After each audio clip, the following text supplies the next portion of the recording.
Our next presentation is the importance of forecast accuracy metrics. Joining me now is Joel Cartwright, Director of Product Management for AFS Technologies.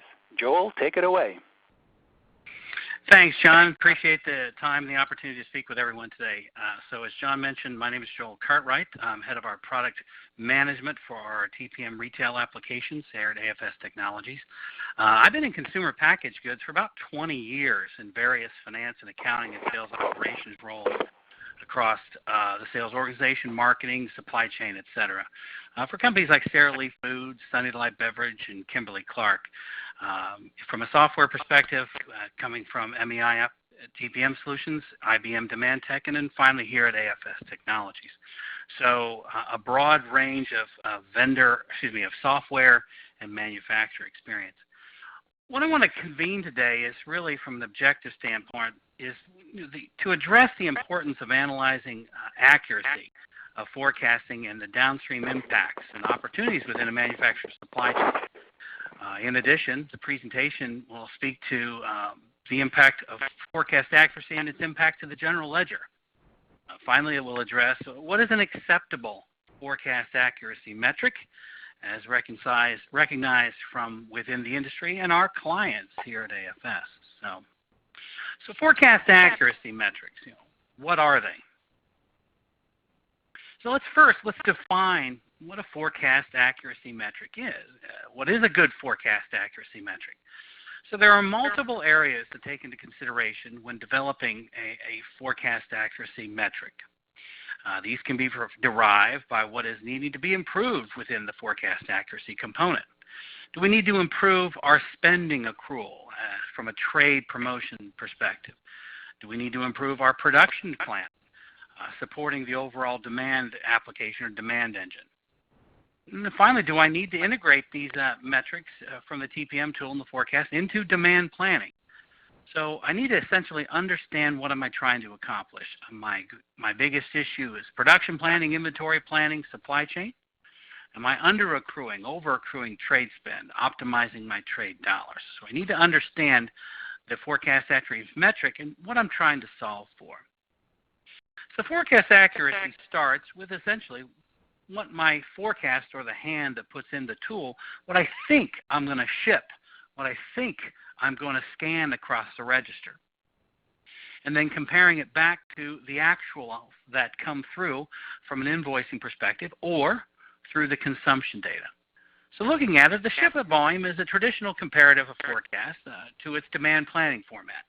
And it's essentially, though, only relegated to direct ship customers, meaning that a lot of the business in the CPG space is through indirect retailers, which pull through distributors, which now adds a level of additional complexity from forecasting component, especially as it derives on what's my product lifespan. Am I sitting in the warehouse for a while, or do I have a pretty good turn rate? Component of consumption volume reinforces the shipment volume forecast by understanding what is scanning across the register and be able to look backwards. Okay, I've shipped X number of cases and I scanned X number of units across the register. Again, that's a tough component to understand, and specifically, again, as it relates to how long can I sit in the warehouse, or when I run an event, what was already there before I ran the event, or what was just base volume. So really understanding which component of forecast accuracy I want to solve for. So is one better than the other? And as I mentioned, it really depends on your organization, your type of product, your thought process. Are you a high product turn, in the refrigerated section, frozen section, dairy, deli, meat, sections like that where there's a significant amount of product churn, as well as a heavy demand as far as supply chain in relation to raw material costs? Do I need to understand if I'm marketing-driven a company, am I a highly competitive category, a highly promoted category, as it relates to price points, event tactics, features, displays, and so forth? So is it really driven by a marketing aspect? So understanding, it really depends on your organization. Your shipment volume within an organization typically drives the financial reporting and the supply chain. Once it leaves the docks, the finance folks and accounting folks really don't care, for the most part, what it scans across the register. They want to understand what goes out the dock. But consumption data from a marketing standpoint again mentioned, reinforces that shipment volume. And specifically, if it's aligned well to the events, which is another struggle, aligning my shipment or my consumption volume to go back to specific event activity, how it's captured and when it executes. Essentially capturing that scan volume itself. So is one better than the other?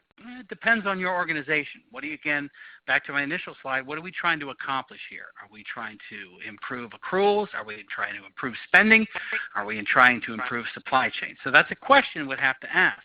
What are we trying to understand here? So we can then understand which is the better analysis or the better volume component. So what do I need to have available for a forecast accuracy metric? It's a very simple equation.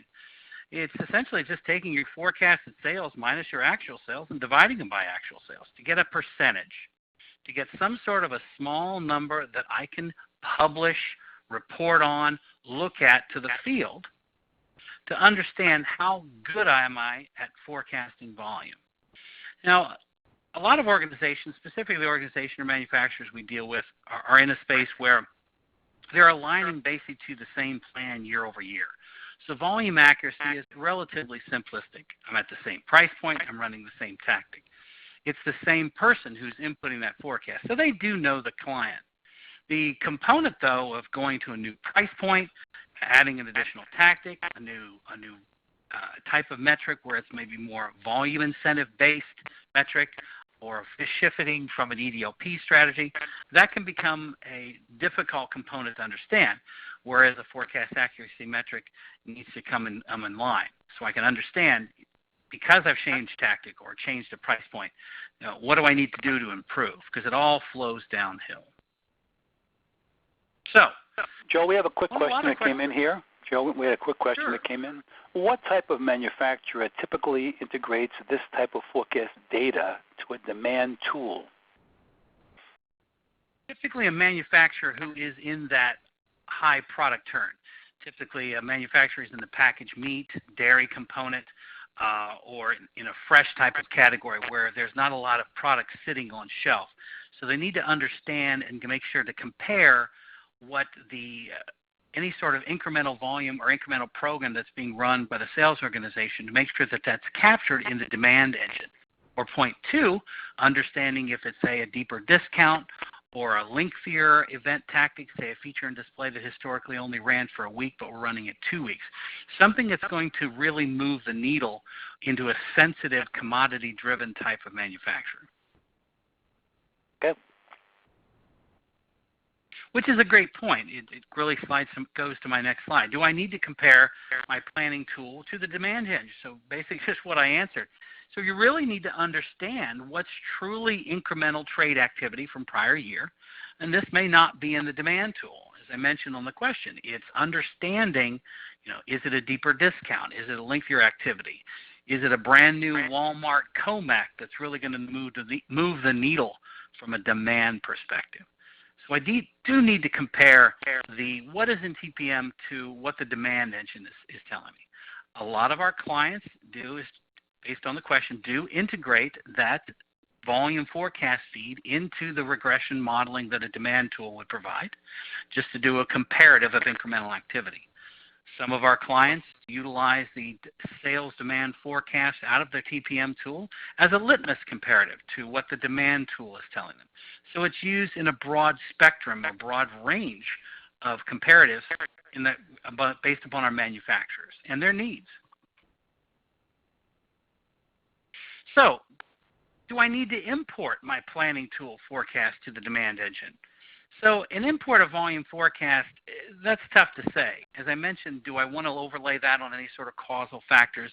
Do I want to extrapolate EDLP-based volume base versus incremental, aligning that? It's really dependent, again, with what you want to accomplish. Typically, these metrics are already inclusive of any causal factors in those demand models. Again, it's referencing back to understanding truly incremental activity for the year.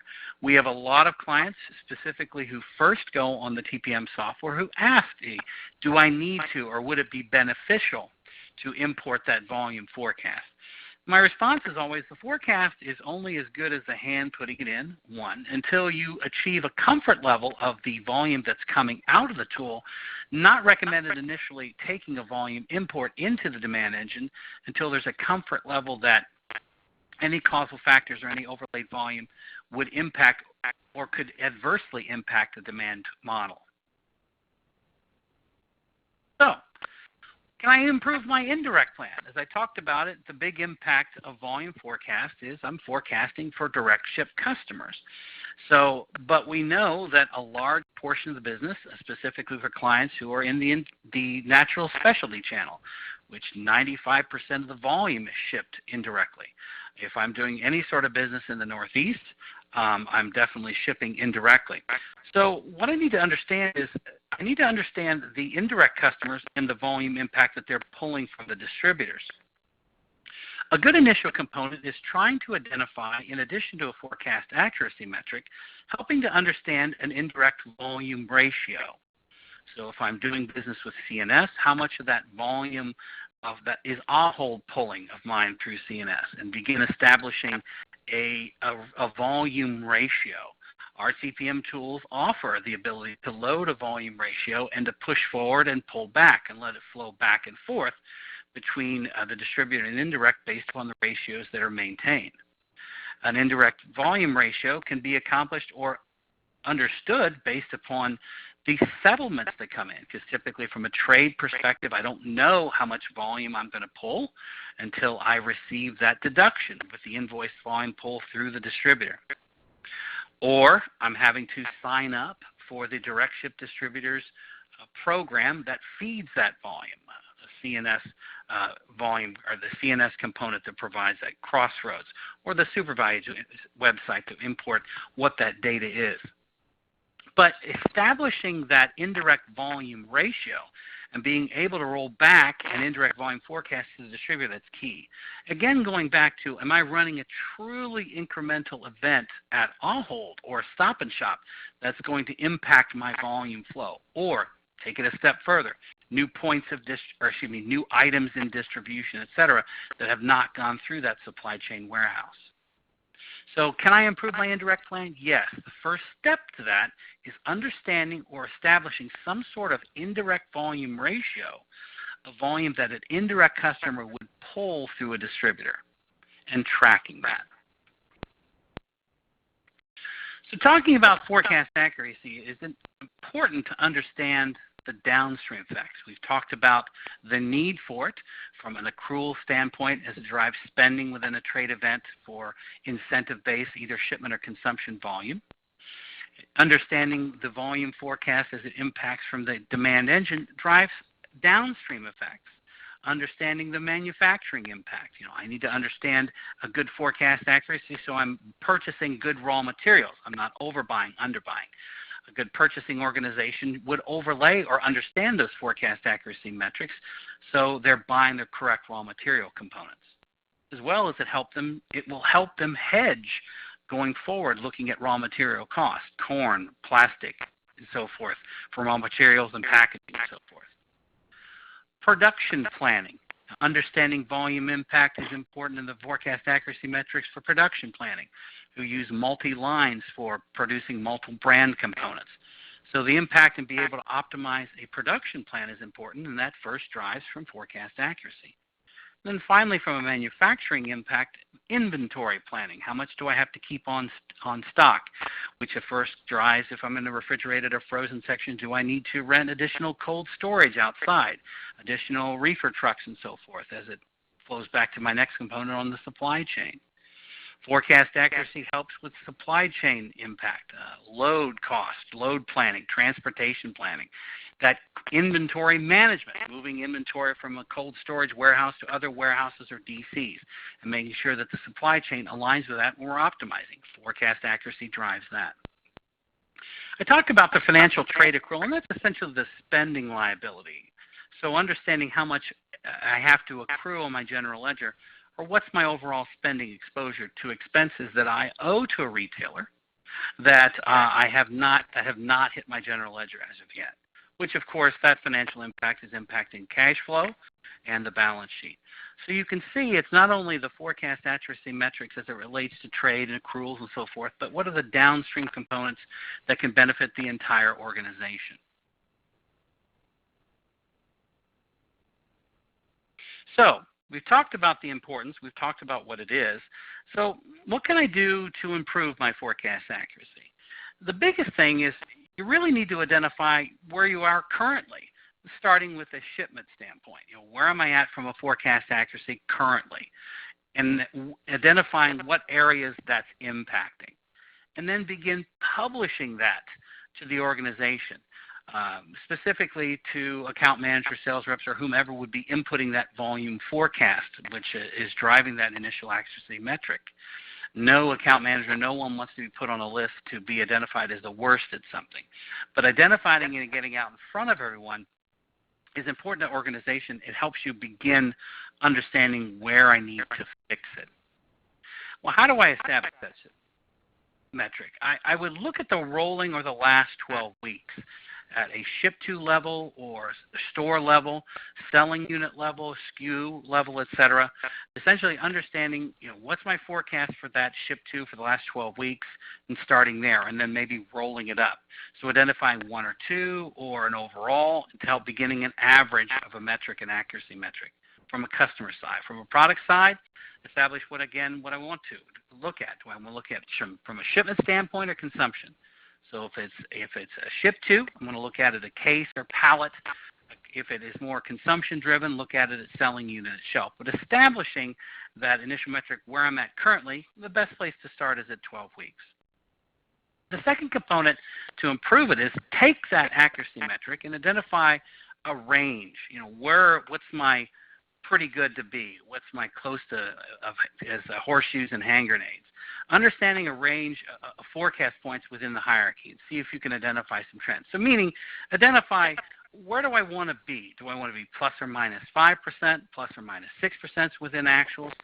And being able to establish where I want to be from a range standpoint, it can help me to start identifying the low-hanging fruit, the folks where maybe they could do a better job of inputting that volume forecast into the system, taking a little bit more concern, incenting the account managers, or compensating on an improved forecast accuracy metric. Understand, once you have that, is identifying what's the inaccuracy issue. Why are they consistently not getting in a correct forecast? Is it related to a training issue? Is it because of a level of detail? Or is it just a lack of an expectation from the organization? I don't really care about forecast accuracy. I have my demand tool. But we're dropping the ball if we're not connecting what the sales folks are saying from a retailer facing standpoint and what the demand tool. Then finally, to improve it, let's develop a target. Where do I want to be? Where do I want to be in 12 weeks? Or what's my target date? As of this new planning year, or based upon first half, second half, something like that, establish a target date. And then a metric where you want to be. Where do I want to be from an accuracy standpoint? So aligning and identifying a timeline, saying, okay, currently we're at this. By the October 1 planning season, I want to have an accuracy metric of this across the board. And then nurture that accuracy metric, or nurture the components that will help the organization who is inputting that forecast to get to and achieve that target. But you have to have a goal and you have to have a timeline in order to do that. So what can I provide to the field with? What can I provide the field with to improve this metric? The first component, of course, is a baseline. You have to understand what the baseline volume is. What's my volume? I know I'm going to sell on deal. And this can be derived from multiple sources. This is the age-old question in consumer packaged goods. What's my baseline? What's my baseline going to be with a new price point? But identify what that baseline is. If I ask 10 of our clients, how they define baseline, I'm going to get 10 different responses. Some will say I do include EDLP. Some say I don't. Some say I only will look at non-promoted volume. But if you're in a category, say rolled products, paper towels, and so forth, you're always on deal. So that's a difficult component. So you're never going to be 100% sure what baseline is. But as an organization, you want to first define that. So define where the base is. Is it coming from consumption data, what consumption data is telling me is base? define on what the demand tool is telling me the base, or have the TPM tool extrapolate what's on deal, what's not on deal, and define that as base. And have the organization agree that will be our base volume metric. Provide the end user the baseline for a starting point to build a plan. That way, by providing the field and organization or who's inputting the forecast a starting point, it will improve it right off the bat. So give them some metric or direction, kind of force them or spoon feed them where you want them to be. Then start looking at historical lift factors. Take a look at what you did historically from a period, customer, product combination standpoint. So at this customer, I ran this product in combination with this product. I ran a feature and display and an ad, and I got this lift. Or maybe slicing and dicing a little bit more simplistic. At this customer, during this period, this product, I was at this price point, I got X lift, or lift a percentage above the baseline volume and additional volume or incremental volume, and looking at it as a percentage. So I can understand what my lift would be, and then provide the field a reference table so the user can have a consistent input of lift. That way it takes a lot of the guesswork, and that's ultimately what we're trying to do. We want to provide the end user in the field with enough metrics to make an informed input when they're inputting their volume forecast for an event or the overall plan period. But providing a reference table either to the end user or within an application to automate that forecasting process and keeping a consistent lift metric by customer and product. The final component to help forecast accuracy is relatively new to the space, and that's predictive modeling. And there are various components related to predictive modeling. It's a tough component to embrace. A lot of our clients are beginning to embrace the predictive capability using regression modeling overlaid with causal factors to look at historical or predict forward trends related to price point tactics. The key component here is change management. Models that I've worked with and overall are significantly accurate, and it's understanding what is the factors within that. Because at the end of the day, a lift volume from a predictive modeling component is a black box. It's spitting out a number and it's telling you something. Understanding that when I run a BOGO, more than likely the predictive model or the optimization tool is going to tell me that BOGO is probably not the best thing to run. But it's going to be a tough sell from a black box number into Publix to say you're not going to run a BOGO anymore. That's going to be tough. But what the predictive modeling component will do is provide the end user or the inputter of the forecast metric an additional component. Okay, I'm at a new price point. What is the model saying? What is the model telling me that the forecasted volume is? And understand what that comparative would be once you run it. So again, forecast accuracy based upon the predictive model, the model lift number, is additionally helpful. Good optimization tools will provide you with a predicted lift volume number as well as a historical lift volume, say average or metric to compare. Here's what we're predicting. Historically, this is what you do. To at least it's kind of a grounding or a litmus test comparative to what the predictive model is telling you as well. But what that predictive capability or optimization tool, typically those are combined together, is telling you is an additional capability to help with forecast accuracy. Because at the end of the day, from a plan optimization, we're trying to understand how much spending I can get away with. And then more importantly, what are the downstream effects that I'm going to have by inputting that volume forecast. So predictive modeling is another way to improve it. From our manufacturers, because this is relatively new to the space, some jump headfirst into the pool and purchase an overall optimization tool. And this can become pretty costly. The cost component is really related to the modeling component or the calculations within that tool. Some take it dip a toe into the more shallow end first and take some case studies or something like that and apply those case studies by a specific customer, specific product, and apply it across other retailers. So predictive modeling is kind of a fresh area, but it has gained a tremendous amount of momentum, specifically in the larger manufacturers. Joel, we had a question just came in here, Joel. Question that just came in. How has the growth of hard discounters like Aldi, with their focus on private labels, affect manufacturers' trade promotion plans and forecasts? There's been a significant impact to it because as manufacturers, they have a difficult task in maintaining their margin component as well as countervailing to the retailer's margin component. So predictive modeling and plan optimization have become more and more important because I now have to stretch my trade dollar further or utilize more deeper discounts and removing other type of event tactics. So meaning private label is typically a significant only price point driven.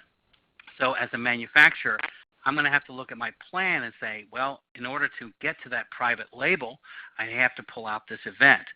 Some are looking at it from an overall category standpoint and relying on brand equity to say, well, I understand I'm never going to get to that private label price point, but my brand equity is going to keep me 25 cents or over a pricing threshold can establish.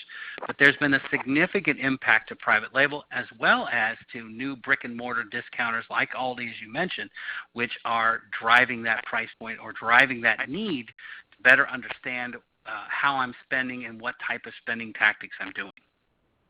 Okay, thank you. So, what's the best forecast accuracy metric? In polling all our clients, the 100-plus clients who use our tools, in addition to our TPM application, our retail execution, our warehouse management services, a survey poll has found that clients who utilize our tools feel if they can be within plus or minus 2 to 5%, depending upon their type of product, their manufacturing capability, if they feel that they can be within plus or minus 2 to 5%, they're being very, very successful. These organizations are incenting their account managers. They are incenting the folks who are managing the overall plan from a forecasting standpoint on landing a forecast accuracy metric. It becomes part of their overall compensation objectives, if not performance metrics within the tool. I know a lot of our clients are pushing this out to the broker community, so there is a significant impact or emphasis on this type of analysis metric in our broker community as well. Manufacturers are looking at the brokers to be a resource to help with this capability, and they're using metrics like this to reinforce their need as well as measure the effectiveness of it. So, we've had good questions, a couple of good questions before. I'll take a stop now, and we'll kind of open it up for questions. John? Sure, we got a few more here. What part of the organization typically owns this forecast input? Typically the sales organization. Clients are adopting the fact that they are the face to the retailer, one, as well as the sales organization is typically managing the broker network. They're also owning the TPM or the overall retailer plan. So the forecast component typically, at least with our clients, resides within the sales organization. Okay, another question. How and where have you seen manufacturers utilize a predictive modeling capability when creating a sales forecast? I've seen it successfully with clients who are in the refrigerated section, specifically who are using who are looking at increasing a price point and that they've never gone into before. So what they've done is they've successfully applied it to an individual SKU and customer, and we're able to predict a new price point within a very competitive category. And understand, using that metric, they forecasted their entire plan for just that one customer and product.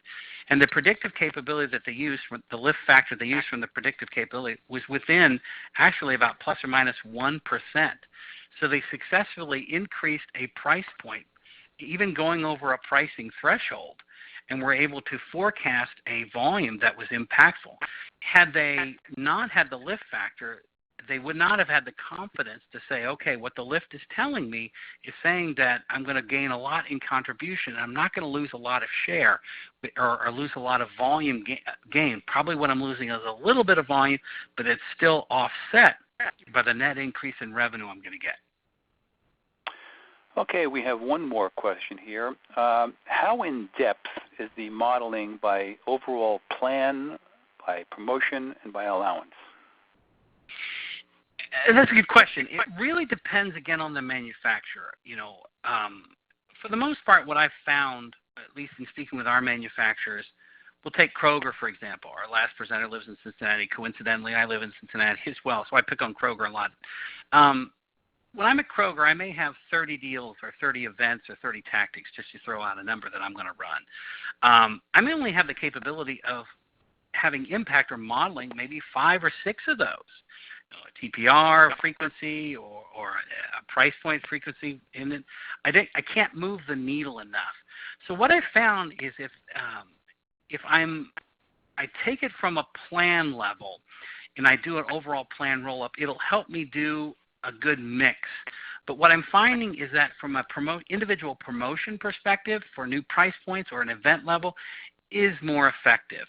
So if I'm looking at a model plan by promotion or a promotion tactic, I'm finding it's a more reliable resource. As well, I'm probably not going to spend the money or spend the time modeling on smaller retailers. Stop and shop, I'm probably not going to spend as much time modeling an entire plan. I got to run that plan than I would say for a Kroger. Okay, that's all the questions we had, Joel. We can move on with your presentation now, and you can talk to us a bit about AFS Technologies. Sure, thanks, John. So yes, AFS Technologies, we are one of the leading providers of software solutions that are purpose-built specifically for the consumer packaged goods industry, specifically products related to retail execution, warehouse management, ERP, supply chain software. We have over 30 years of history and 1,300 customers worldwide.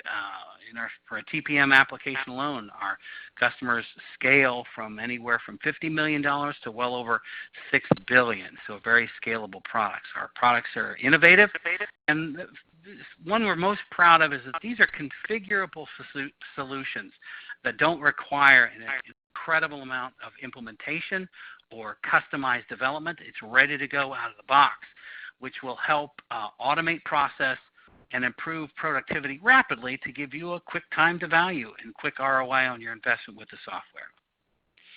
Okay, great. If you have any specific, thanks, John. Any specific questions for me, I'll turn it back to John. Sure, and then you can reach out to Joel directly. You can see his phone number and email on the screen. Also a LinkedIn AFS TPM group you can join. And plus the website is afsi.com. And I think you have a slide for more resources as well, Joel. Okay. Correct. Complimentary resources available 24/7 at afsi.com. Okay. Well, thank you, Joel. That was excellent. Thank you, John. Appreciate the time. Thank you, everyone.